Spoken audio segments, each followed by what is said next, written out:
Boa tarde. Novamente estamos aqui para refletirmos sobre o estudo da série psicológica de Joana de Ângeles. Hoje, com essa temática ter e ser, no capítulo sobre maturidade espiritual, iremos procurar analisar o que o livro O Homem Integral nos traz a respeito do despertar de consciência nosso sobre ter e ser. Primeiramente, iremos aqui fazer nossa introdução com um breve comentário de uma mensagem do Espírito Emmanuel,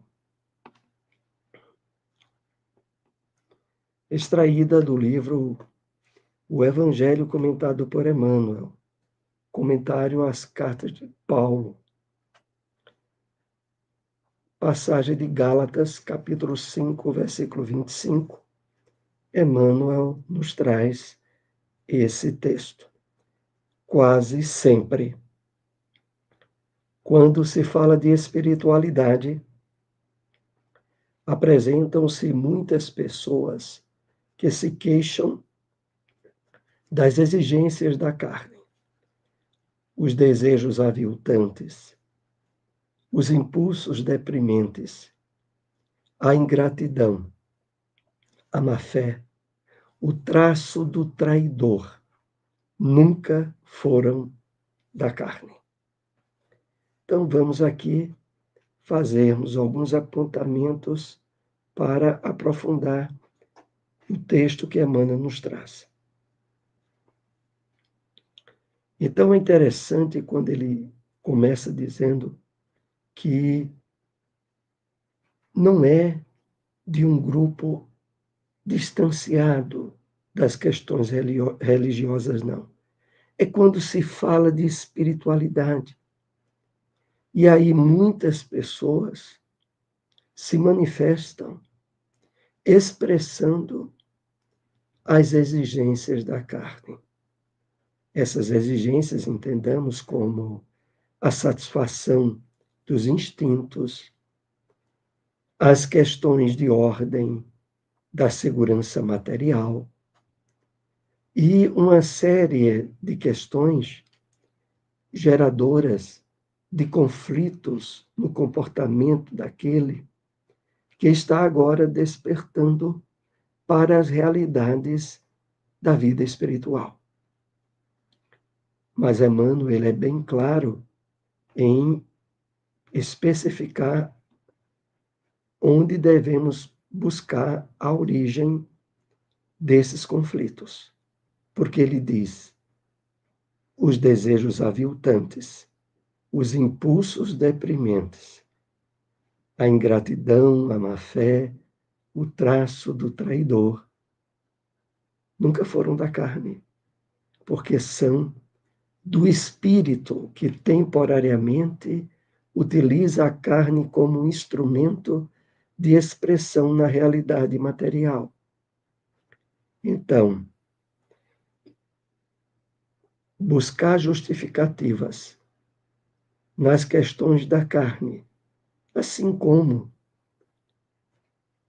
nas questões de ordem material, expressam normalmente uma fuga daquele que não quer ainda estabelecer o caminho para o autoconhecimento, para a percepção espiritual da vida, para aquele que, de algum modo, tenta encontrar justificativas para o trabalho de renovação interior, de aquisição de virtudes que ele ainda não faz. Essa é a razão, quando, na verdade, a causa, de fato, é o próprio espírito, que ainda se sente em sintonia com objetivos, desejos, impulsos, que a sua consciência já evidencia como sendo necessário superá-los, transcendê-los, estabelecer agora um caminho de renovação espiritual que deixe evidente o novo caminho que esteja a escolher, agora trilhado à luz do Evangelho de Jesus. Então é isso que nós podemos aqui refletir nessa mensagem do Espírito Emmanuel. Vamos então ao tema ter e ser, faz parte aí do capítulo Amadurecimento Espiritual do livro O Homem Integral. E começa Joana dizendo a nós o seguinte: a psicologia sociológica do passado recomendava a posse como forma de segurança. A felicidade era medida em razão dos haveres acumulados, e a tranquilidade se apresentava como sendo a falta de preocupação em relação ao presente ou ao futuro.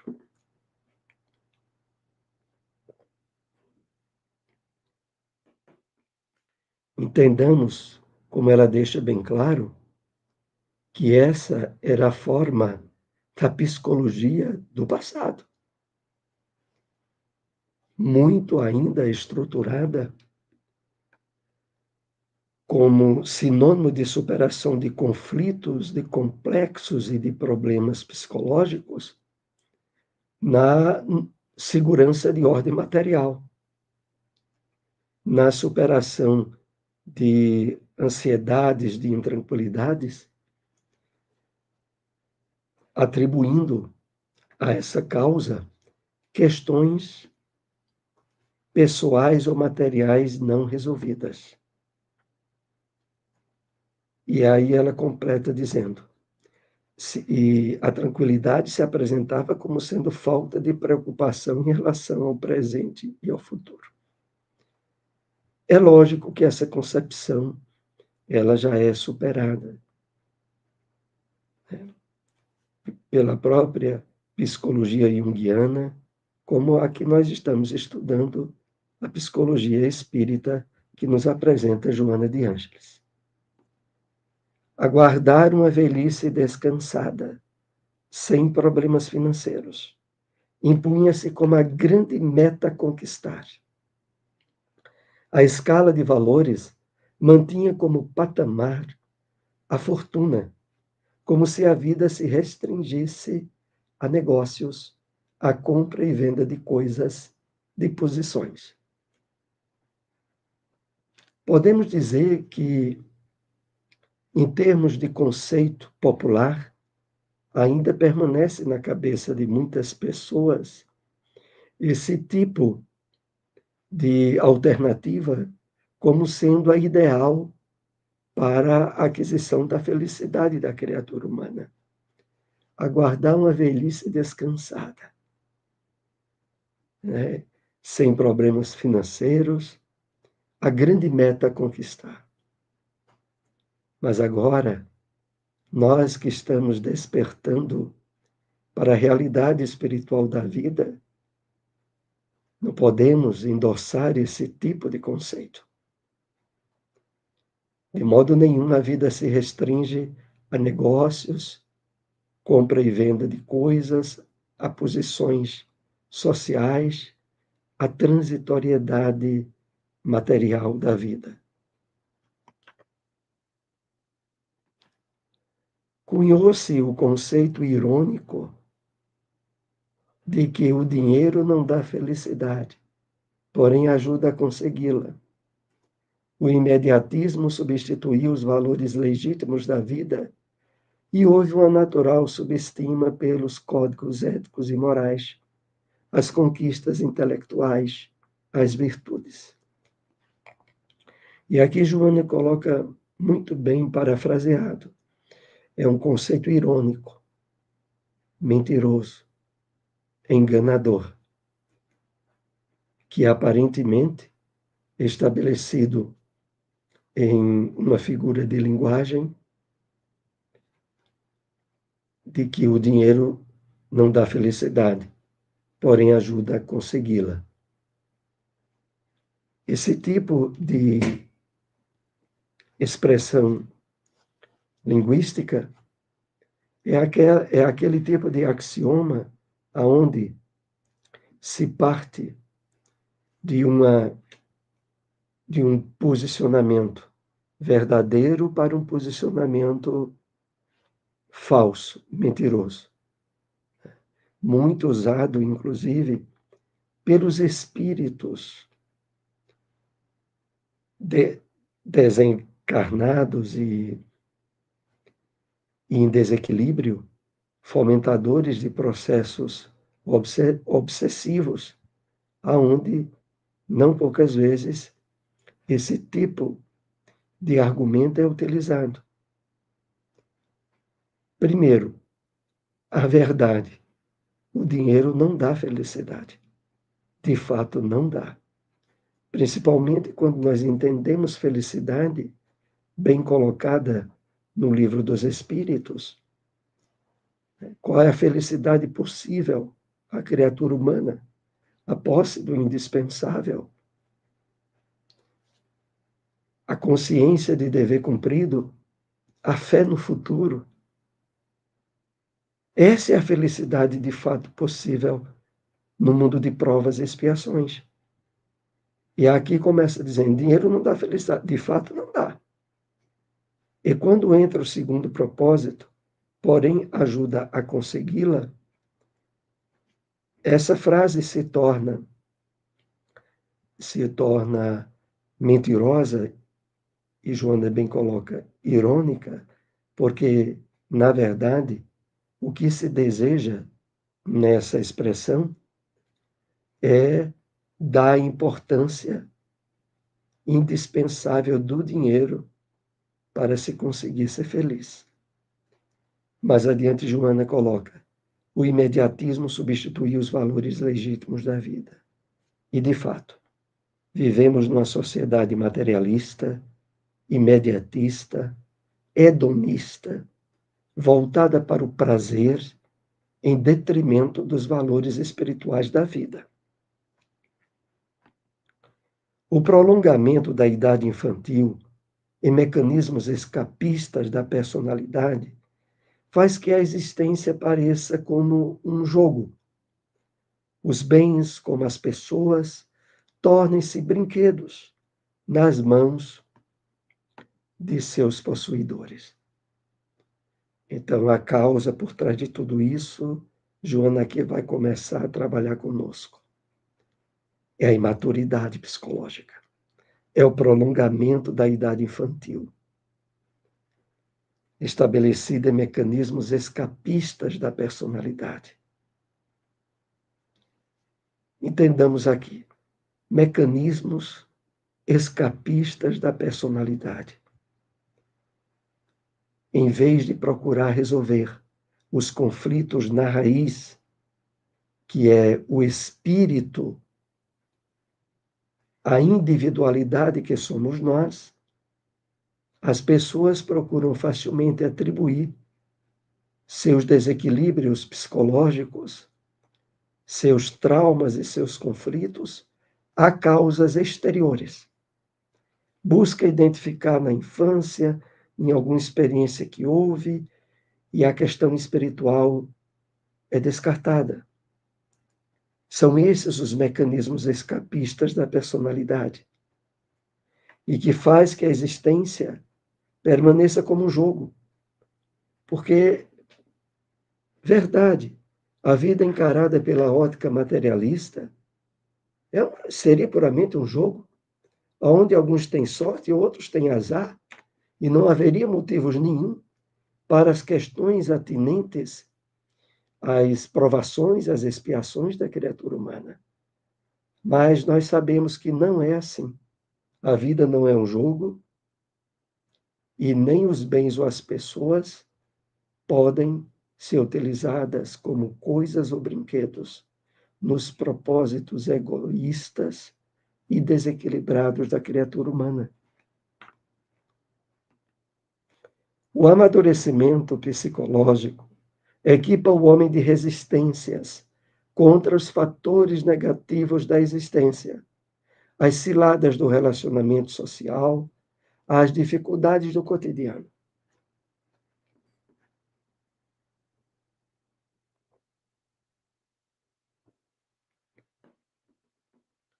Então, o amadurecimento psicológico. É isso que precisamos. E como vamos estabelecendo? Dentro da psicologia espírita que temos aqui estudado, os caminhos, invariavelmente, estão associados ao entendimento dos objetivos da vida e da nossa essência espiritual, que, aliás, é bem colocada no Evangelho segundo o Espiritismo, logo no segundo capítulo, na definição do Espiritismo. O Espiritismo é a ciência nova que vem mostrar ao homem a origem e a natureza do mundo espiritual e as relações que existem entre o mundo material e o mundo espiritual. Compreender a nossa natureza, entender o papel coparticipativo do mundo espiritual no mundo material, iluminando a nossa percepção da vida, vai trabalhando em nós o verdadeiro amadurecimento psicológico e espiritual e faculta-nos a não sermos vítimas, como Joana aqui se refere, às ciladas do relacionamento social, às dificuldades do cotidiano. E realmente, o maior e o melhor antídoto contra as grandes questões relacionadas ao sofrimento da criatura humana, que muitas vezes leva à depressão, à ansiedade, ao suicídio, é o Espiritismo. Conhecer e entender a natureza, os objetivos da vida humana, aquilo que de fato nos atinge e que faz parte do nosso dia a dia, e que, com a percepção espiritual, passamos a ter um nível de controle, de domínio, de equilíbrio, que de outro modo nós não teríamos. É importante desse modo é manter-se o equilíbrio entre ser e exteriorizar o que se é, sem conflito comportamental, eliminando os estados de tensão resultantes da insatisfação ou do comodismo, assim realizando-se interior e exteriormente. Vamos analisar aqui um pouco mais.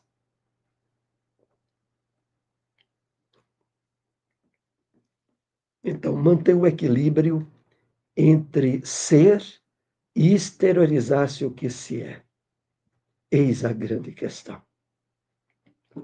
Porque nos conflitos íntimos, interiores, que afetam a criatura humana, nas questões de ordem comportamental, social, há muito de fingimento, de aparência e de se querer mostrar aquilo que de fato não se é. Esses conflitos, que fazem parte frequentemente do comportamento da criatura humana, só conseguem ser planificamente superados à luz da doutrina espírita na medida em que o entendimento espiritual da vida e a sensibilização a esse entendimento torna-se motivador de uma renovação de sentimentos, de emoções, de escolhas no nosso dia a dia e que vão se renovando um dia após o outro. Nós trazemos do nosso passado reencarnatório um conteúdo tão pernicioso e conflitante que para ser drenado e transcedido plenamente, é necessário diariamente a renovação nossa, pela compreensão espiritual que vamos adquirindo, pela busca de metas e objetivos que antes não tínhamos, mas que agora se apresentam com a aproximação nossa da doutrina espírita. Então, e isso quando vai se dando, vai sendo eliminado estados de tensão, de insatisfação, de comodismo. Exatamente porque, ao nos percebermos em algum desses estados, deve acender uma luz de alerta em nós sobre o que é que está acontecendo.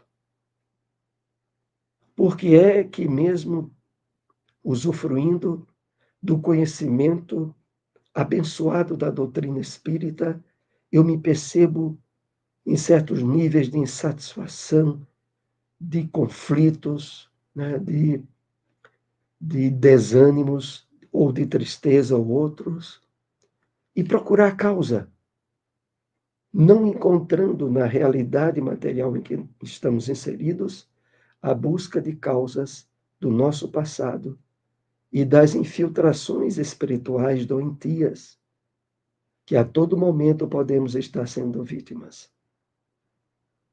Aqui nós lembramos aquela recomendação do apóstolo Paulo, que deve estar sempre presente em nós, sobretudo quando estamos enfrentando problemas. O apóstolo Paulo diz assim, na carta aos Tessalonicenses.